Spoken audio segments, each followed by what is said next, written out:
พี่น้องข่อยอ่อนซ้อนได้ข่อยอ่อนซ้อนโตเกียวมิวสิกผู้ใหญ่บ้านคือเล่นพากันไปเฮ็ดวีซ่าสิไปทั่วต่างประเทศไปทั้งประเทศยุโรปพะนะว่านั่นน่ะป๊า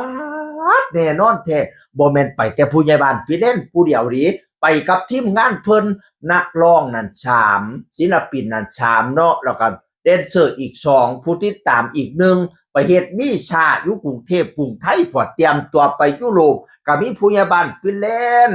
มีกองว่าอยู่มีน้องแอนนี่ตัวเกี่ยวมิวสิกแดนเซอร์ก็มีผู้เบาฟุกผู้เบาวีบแล้วก็ผู้ติดตามมันคุณมาเดียวพี่น้องเอ๋ยสิไปทั่ว10กว่าประเทศคอนเสิร์ตบ่แม่น10กว่างานพุ่นติไป10กว่าประเทศเด้ผู้จัดเพิ่นคุณนาเดียติดต่อมาพะนะว่าน่ะปีกายนี่กองว่าอยู่ก็ได้ไปพี่น้องปีนี้ก็ได้ไปอีกอุ้ยคนหยังมาปังมาดังแต่ว่าพูดกองนี่นะ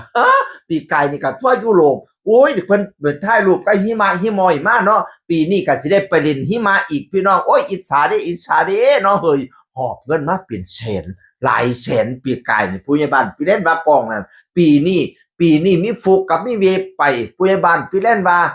ให้มันได้คือกองเด้อกองนี่ถอดเสียว่าซั่นนั้นน่ะ เฮ็ดได้หลายอย่างกล้องถอดเสียโซ่เดาโซ่ร้องเพลงโซ่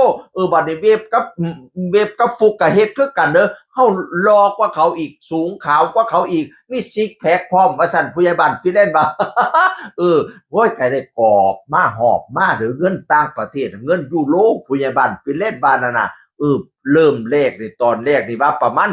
าณ10กว่าประเทศ10กว่าคอนเสิร์ตพะนะว่าคันว่าผู้ใดต้องการอีกให้ติดต่อที่ค่ายตัวเว็บเพจของตัวเกี่ยวมิวสิกพะนะว่าแล้วสิให้ติดต่อกับคุณนาเดียโดยตรงคุณนาเดียเป็นผู้จัดเป็นผู้พาไปพี่น้องเอ๋ยอุ้ยเนาะดีใจน้ำเพิ่นอิจฉากับพ้องกันเพิ่นได้ไปยุโรปได้ไปประเทศฝรั่งอังกฤษโอ้อยากไปน้ำหายเกิดชาตินี้จักสิได้ไปบ่บุพี่น้องเอ๋ย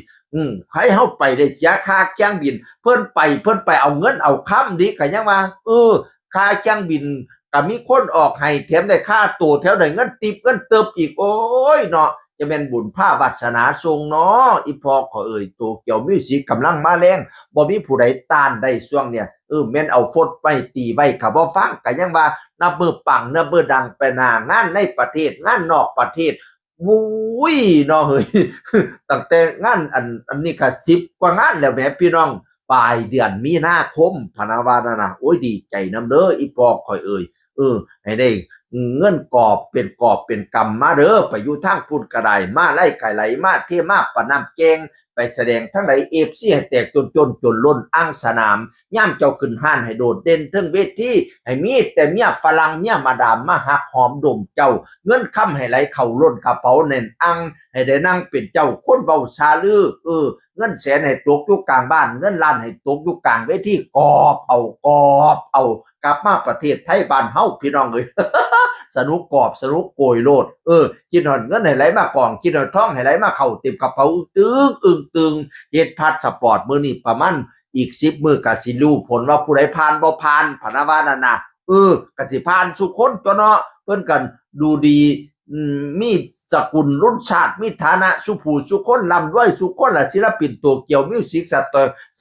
เตทหยังก็สเตทเมนต์สเตทม้อยก็สิผ่านเบิดตัวอันไหนครับไม่ก็ได้พี่น้องเอ่ยโอ้ยดีใจน้ำจักสิว่าจังไหนมีแต่เข้ามาดีใจน้ำเพิ่นได้ไปก็ดีใจน้ำพี่น้องเอ่ย